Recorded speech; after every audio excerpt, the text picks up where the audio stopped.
मौलाना अपने मेजबान के यहाँ चले गए, वो अपने डेरे पर चला गया। ना मालूम कि उसे क्या सूझी, दो चार अपने शागिर्द इकट्ठे करके रात को मौलाना के पास भेजा कि मौलाना के पास मौलाना को जाकर कहो कि कल मैं आपके साथ इस शर्त पर मुनाजरा करूंगा कि आप मुनाजरे के मैदान में मुझे खुदा की ज़ियारत करा दें।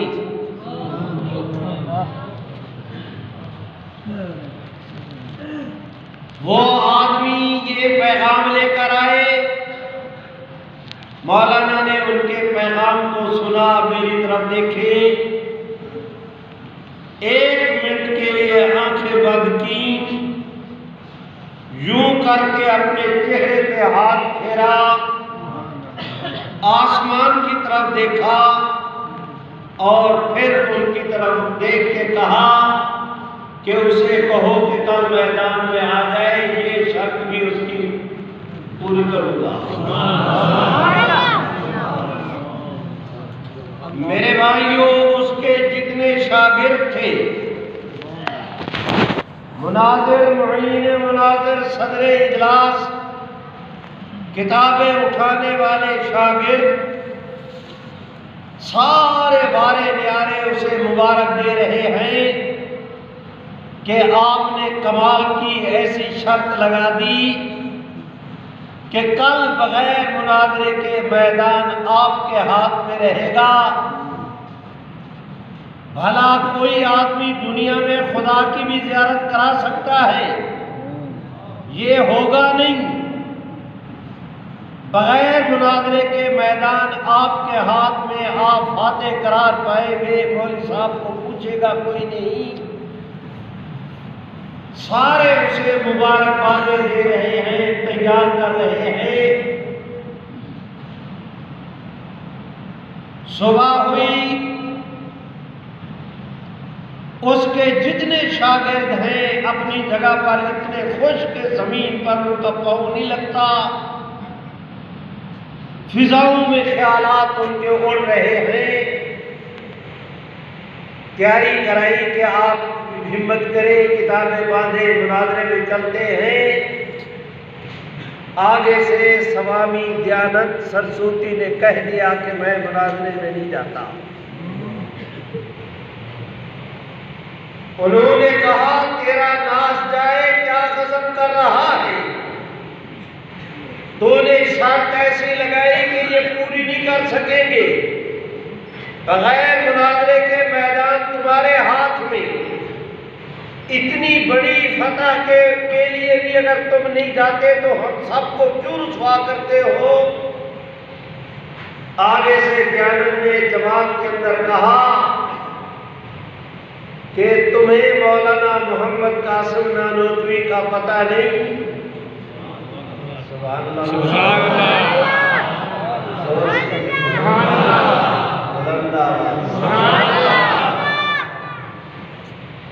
तुम्हें मौलाना मोहम्मद कासिम नानोतवी का पता नहीं? मैं उनको भी जानता हूँ, उनके इल्म को भी जानता हूँ, उनके तकवा, तहारत, बुजुर्गी को भी जानता हूँ। अगर मैंने ये चैलेंज किया, उन्होंने कहा मैं दिखाता हूँ, तो वो दिखा देगा।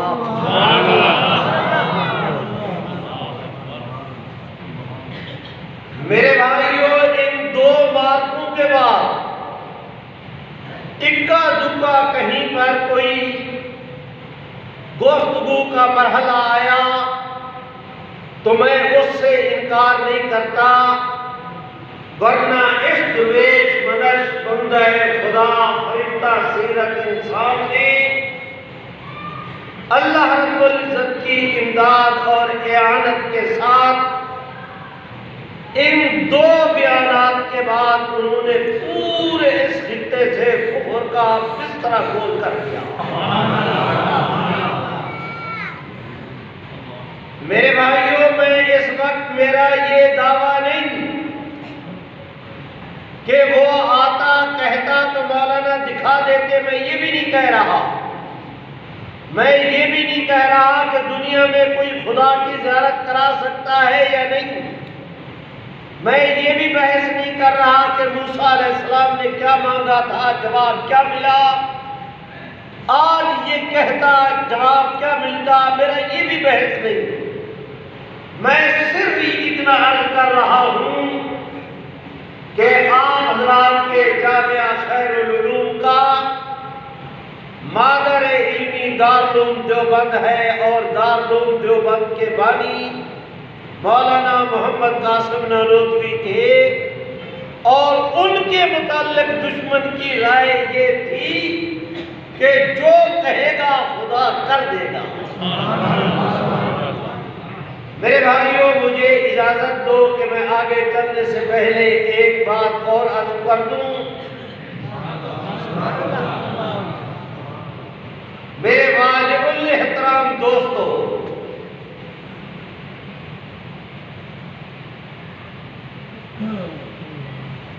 मैंने दरखास्त की कि मरंजा मरन धान पान छोटे जिस्म के, छोटे कद के, हल्के से वजूद के आप आलिम दीन थे, लेकिन उनके इल्म की हैबत का ये आलम था कि जिस मजलिस में बैठते थे तमाम अहले इल्म की गर्दनें उनकी जलालत शान के सामने झुकी नजर आती थी।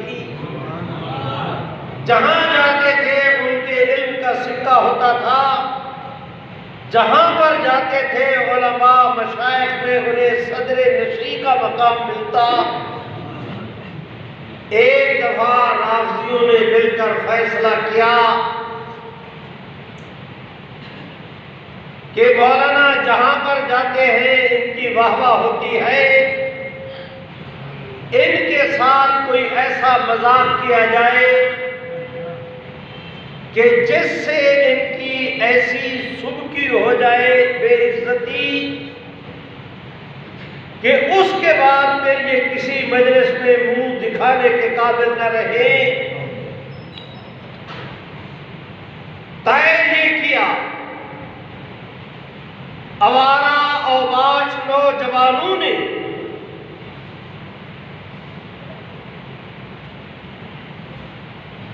एक आदमी को तैयार किया कि तुम्हारे कपड़े उतारते हैं, तुम्हें फट्टे पे डालते हैं, तुम्हें गुस्ल देंगे, जिंदा आदमी को कफन पहनाएंगे, तुम्हारा जनाजा तैयार करके चारपाई उठाकर ले चलेंगे, सांस बंद रखना, हल्का हल्का लेना, पता न चले।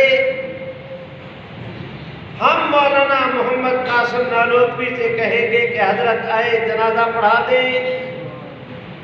वो जनाजा पढ़ाने के लिए आएंगे, पहली तकबीर कहे तो तुमने नहीं बोलना, दूसरी तकबीर कहे तो तुमने नहीं बोलना, तीसरी तकबीर से पहले उठ के कफन फाड़ के तुमने दौड़ लगा देनी है नंगे बदन। आप दौड़ लगाएंगे, हम तालियां पीटेंगे, एक ऐसा ड्रामा और तमाशा बन जाएगा कि उसके बाद मौलाना मोहम्मद कासिम नानोतवी किसी को मुंह नहीं दिखला सकेगी। मेरे भाइयों, मैं गुजारिश करता हूं, इसी तरह किया, उसके कपड़े उतारे, फट्टे में डाला, नहला धुला के, खुशबू लगा के, कफन पहना के बाकायदा जनाजा उठाया, ले आए। हजरत मौलाना वो देखो सामने 4 शागिर्दों को लिए बैठे कि सबक पढ़ा रहे हैं। इन्होंने जनाजा रखा, 2 आदमी गए कि हजरत जनाजा आ गया है, जनाजा पढ़ा दे। हजरत जो किताब पढ़ा रहे थे उसके दरमियान में हाथ रखा, यूं करके किताब को बंद किया, उनकी तरफ देख के फरमाया, मियां तुम्हें इस काम के लिए और कोई नहीं मिला? सुभान अल्लाह नहीं कहते, अल्लाह जितनी तौफीक दे बुझा दो मस्जिद को। उन्होंने कहा नहीं जी हजरत आप बुजुर्ग आदमी हैं, बरकत हो जाएगी, हमारा मुर्दा बख्शा जाएगा, आप जनाजा पढ़ा दे। फरमाया बहुत अच्छा। किताब वहीं पे रखी। मैं अपने तलबाए अजीज से कहता हूँ उस जमाने का कोई तालिब इल्म तफसीरुल मंतिक पढ़ने वाला भी बगैर वुज़ू के किताब को हाथ नहीं लगाता था। उस्ताद शागिर्द वुज़ू के साथ, उस्ताद उठे तो तलबा उठे, जनाजे की सफ़े बनी, हजरत मौलाना मुसल्ले पर आए। फरमाया कौन है इसके वारिस? उनमें वारिस तो था कोई नहीं, थे तो सारे ड्रामा बाप। उसका कोई बाप मामा चाचा नाना कोई तो साथ था नहीं, वो सारे तो थे उसके दोस्त लफंगे। जब कहा कौन वारिस है, 3 नौजवान आगे बढ़े जी हम वारिस हैं। झूठ बोला। हजरत ने उन्हीं मुखातिब करके फरमाया भाई जनाजा पढ़ा दूं? उन्होंने कहा जी पढ़ा दे। हजरत ने दूसरी दफा जरा चमक के कहा भाई तुमसे कह रहा हूं जनाजा पढ़ा दूं? उन्होंने कहा जी पढ़ा दे। तीसरी दफा और ज्यादा कड़क के जलाल के साथ कहा भाई जनाजा पढ़ा दूं? उन्होंने कहा जी हजरत पढ़ा दे। फरमाया बहुत अच्छा। अल्लाहु अकबर। मुर्दा नहीं उठा।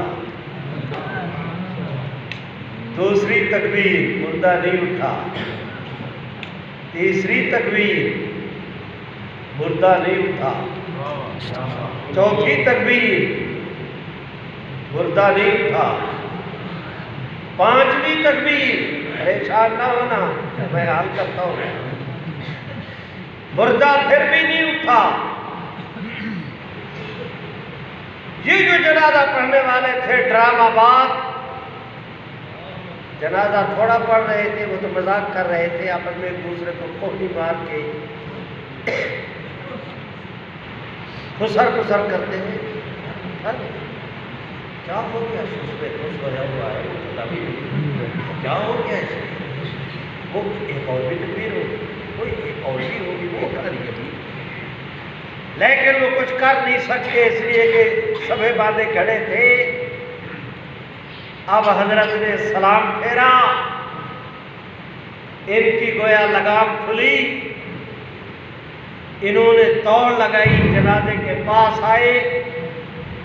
किसी ने चारपाई को ठुड्डा मारा, किसी ने धक्का दिया, किसी ने सिराना पकड़ा, किसी ने पैती, किसी ने बाही पकड़ी, किसी ने सिराना, किसी ने कफन पकड़ के हिलाया, किसी ने चोटी को पकड़ा, किसी ने पांव को खींचा और कह रहे हैं कि ससुरे अब भी वक्त है, उठ के दौड़ लगा दे।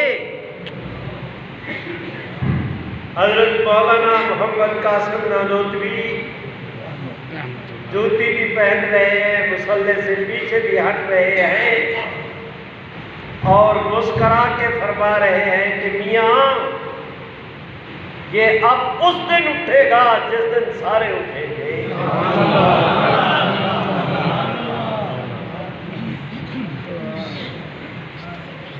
मेरे भाइयों, आए थे तमाशा करने, खुद तमाशा बन गए। हंसते खेलते मजाक करते आए थे, रोते हुए जा रहे हैं। हजरत मौलाना आकर अपनी मसनद पर बैठे, किताब खोली। एक शागिर्द ने कहा हजरत आज आपने 5 तकबीरें पढ़ा दी। फरमाया नहीं 4। उसने कहा हजरत 5। फरमाया नहीं भाई 4। तालिब इल्म सहम किया, शायद मुझसे गलती हुई, ये तालिब इल्म बड़े उस्ताद होते हैं, एक ने आगे इस तरह किताब करके इशारा किया कि 5। ये तालिब इल्म फिर तकड़ा हो गया, कहते हैं नहीं हजरत 5। हजरत ने फरमाया मियाँ 4। उसने कहा हजरत 5। हजरत ने फरमाया पगले, एक तकबीर पढ़ के जनाजे के काबिल किया था, 4 पढ़ के जनाजा पढ़ा दिया।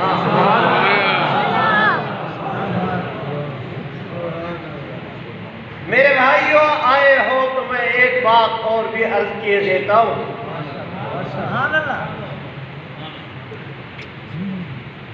ये हजरत मौलाना मोहम्मद कासिम नानोतवी,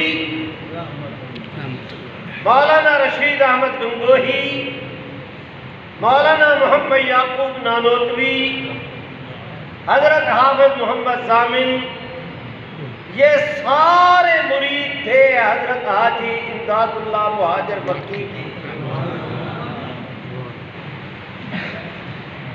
और अल्लाह का फजल है, मैंने नालोता भी देखा है, गंगोह भी देखा है, देवबंद भी देखा है, हाफिज जामिन मरहूम की मज़ार पे भी गया हूँ, मियाँ नूर मोहम्मद की मज़ार पे भी मैंने दुआ की सआदत हासिल की है। हज़रत शाह वलीउल्लाह के मज़ार पे भी हाजिर हुआ, मैंने हज़रत मुजद्दिद साहब के भी यहाँ हाज़िरी दी। मैं इस वक्त जो आपसे अर्ज करना चाहता हूँ कि मैंने हजरत हाजी इमदादुल्लाह मुहाजिर मक्की की उस खानकाह को भी थाना भवन में देखा जहाँ आप बैठकर जिक्र फिक्र किया करते थे। सिर्फ वहाँ पर देखा नहीं, अल्लाह ने मुझे वहाँ सिजदे करने की सआदत से भी नवाजा है। ये बातें बताओ शौक के कार्य कर रहा हूँ कि आप मेरी अगली बात को समझने के लिए ज़हनन मुनासबत पैदा हो जाए। तय किया अंग्रेज के साथ हमने मार्का करना है, कानवे गुजरना था। रात को एक वाक़या हुआ, वो शामली की तरफ जा रहे थे, उसकी फौज ने शिकस्त खाई, अल्लाह ने इन्हीं फतह दी। मैं तफसीलात में नहीं जा रहा, जो वक्त बताया गया था मेरा पूरा हो रहा है, मैं 2-4 मिनट में समेट रहा हूँ। जो मैं गुजारिश करता हूँ वो ये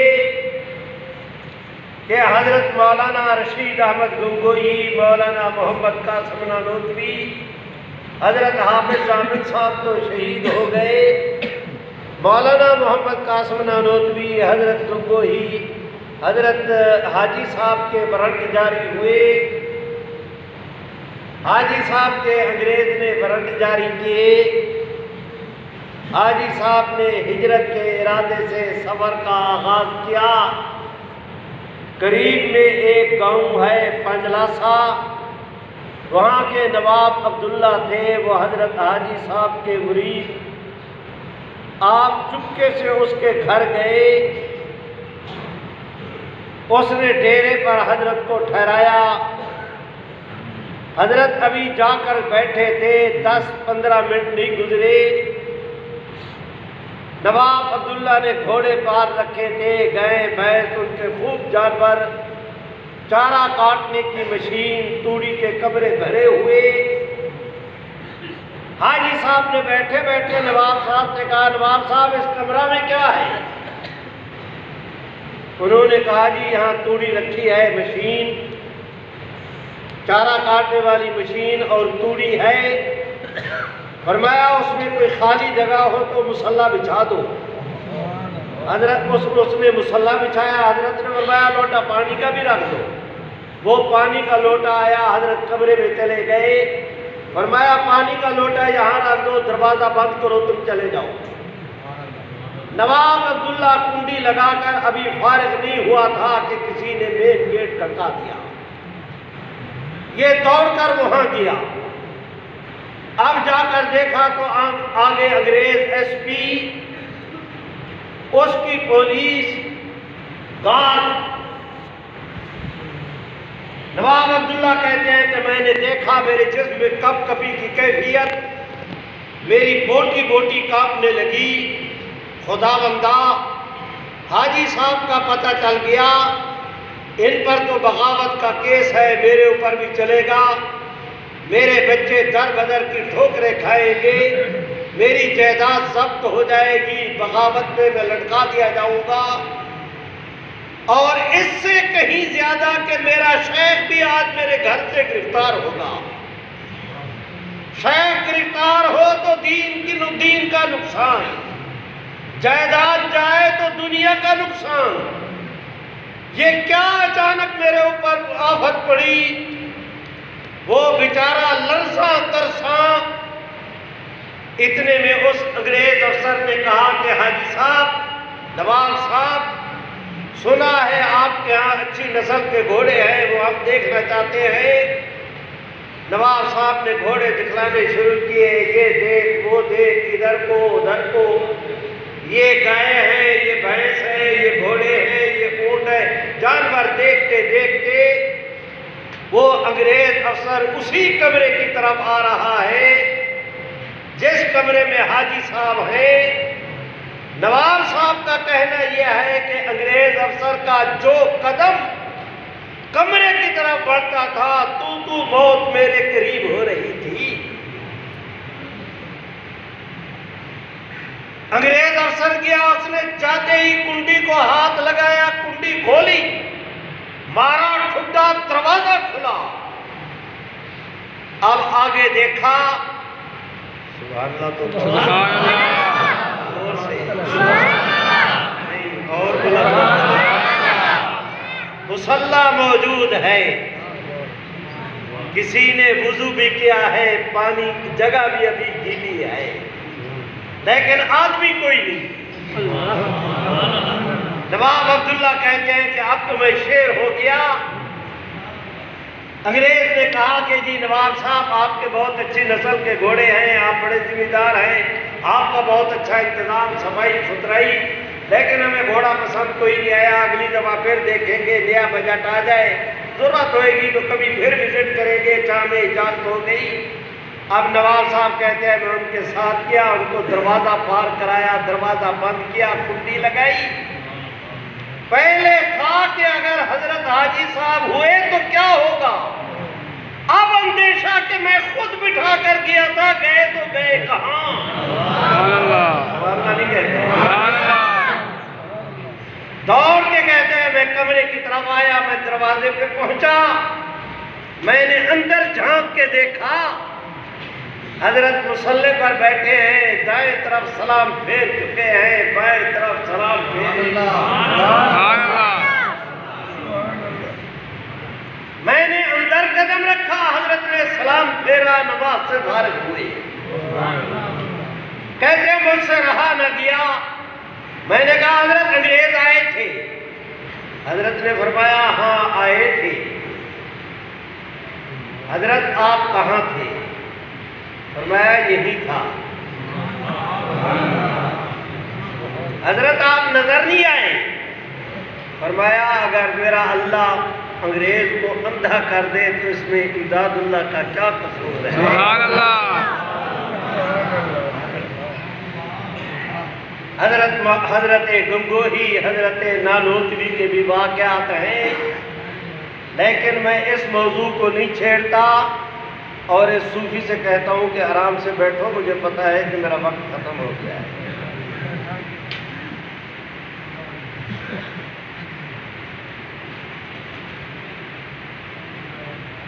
मेरे भाइयों, मैं गुजारिश करता हूँ इसके बाद फिर आगे चलकर हजरत नानोतवी, हजरत गंगोही के वही वाक़यात जो शुरू किए, मैं उस कहानी को लेकर बैठ जाऊं तो सारा वक्त इसी पर लगेगा। मैंने ये गुफ्तगू शुरू इसलिए की कि मैं आप हजरात से ये दरख्वास्त कर सकूं कि आज आप जिस दीनी इदारे के जलसे में आए हैं, इनका ताल्लुक जिस खानका, जिस मदरसे के साथ है, मादर इल्मी के साथ, उसके जो बानी हजरात थे हाउलाए आबाई फजेनी बिमिस्लिहिम, उनका ये आलम था। तो मैं दरख्वास्त करता हूँ, आगे चलकर फिर वक्त आया कि दारुल देवबंद के मशवरा कायम करने का मशवरा हुआ और मशवरे में भी कुदरत का करम ये हुआ कि रात को ख्वाब में आप सल्लल्लाहु अलैहि वसल्लम की ज़ियारत हुई। मौलाना मोहम्मद कासिम नानोतवी को साथ लेकर हजरत आप सल्लल्लाहु अलैहि वसल्लम ने हजरत नानोतवी कहते हैं कि ख्वाब में इस जगह पर रहमत आलम ने निशान लगाए, यहाँ कमरा बना दो, यहाँ दफ्तर बना दो, यहाँ दारुल कुरान, यहाँ दारुल हदीस। शरीफों, मैंने वो इमारत भी देखी है। हजरत मौलाना मोहम्मद कासिम नानोतवी कहते हैं कि मैं सवेरे उठा, नमाज पढ़कर अभी मैंने किसी को कुछ बताया नहीं। जहां जिस जगह का रात ख्वाब में देखा था, अगले दिन मैंने नमाज के बाद आकर देखा तो उसी तरह वहां पर लकीरें लगी हुई थी। आज उसी का फैज़ है कि सिर्फ आप हजरात के पाकिस्तान में, मैं मशरक़ी पाकिस्तान बांग्लादेश की बात नहीं कर रहा, मैं बर्मा की, मैं काबुल की बात नहीं कर रहा, मैं कश्मीर की बात नहीं कर रहा, मैं हिंदुस्तान की बात नहीं कर रहा, मैं श्रीलंका की बात नहीं कर रहा, मैं सिर्फ अपने मुल्क की बात कर रहा हूँ कि हमारे मुल्क अजीज में इस साल जिन तलबाए अजीज ने कुरान मजीद हिफ्ज़ मुकम्मल किया है, सिर्फ हमारे एक इदारा विफाकुल मदारिस के तहत जिन्होंने इम्तिहान दिया, उनकी तादाद एक साल में हिफ्ज़ करने वालों की तादाद 78,000 से ज्यादा है।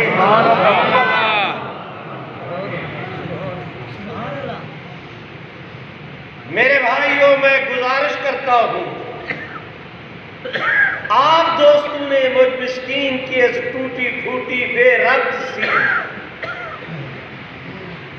गुफ्तगू को सुनने के बाद, आप मेरी परा पंचायत हैं, मैं आपका मुसाफिर भाई, कुछ नहीं मांगता आपसे सिवाय इसके कि आप मुझ मिस्कीन के इस सवाल का जवाब दें कि इस वक्त तक की मेरी गुफ्तगू के बाद आप हजरात क्या समझे हैं कि इस खित्ते में दीन रहेगा या मिट जाएगा? जो कहते हैं रहेगा वो जोर के साथ कह दे रहेगा। जिनका ईमान और अकीदा है, मेरे कहने पे नहीं, अपने ईमान और विज्ञान की बुनियाद पर कि इस खित्ते में दीन मिट जाएगा या रहेगा, कहते हैं रहेगा, हाथ उठा के लहरा के जोर से कह दो ना।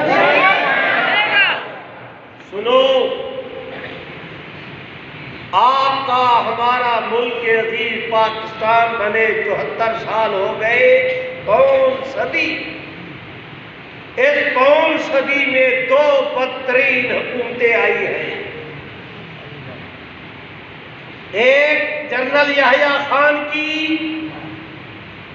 जिसके मुताल्लिक सुप्रीम कोर्ट ने कहा कि वो इतना बद किरदार इंसान था कि उसकी नहुसत की वजह से आधा मुल्क हमसे जुदा हुआ। 90,000 हमारी इस्लाम की फौज ने दुश्मन के हाथों शिकस्त में 2-4 हुए, उनके कैदी बने। आज तक तारीख में, बिलखुसूस इस्लाम की तारीख में, कभी इतने फौजी दुश्मन के कैदी नहीं बने जो उस मलऊन के करतूतों की वजह से, जिस शिकस्त के नतीजे में हमारे फौजी कैदी बने। मैं नहीं कह रहा, supreme court Hamidur Rahman commission की रिपोर्ट प्रिंटेड मौजूद है। दूसरी बदतरीन हुकूमत परवेज मुशर्रफ की, जिस मलऊन ने अमेरिका के एक फोन पर पूरे पाकिस्तान को उसकी छोनी बना दिया, उसकी कॉलोनी बना दिया। मदारस पे छापे, पाबंदियां, 4 शेड्यूल, कवायद लिखते हुए बच्चियों बेटियों के नाम, उनके राब्ता नंबर, जाली मुकाबले, लाल मस्जिद पे चढ़ाई, बच्चियों का टीमा करना, उसके बाकियात को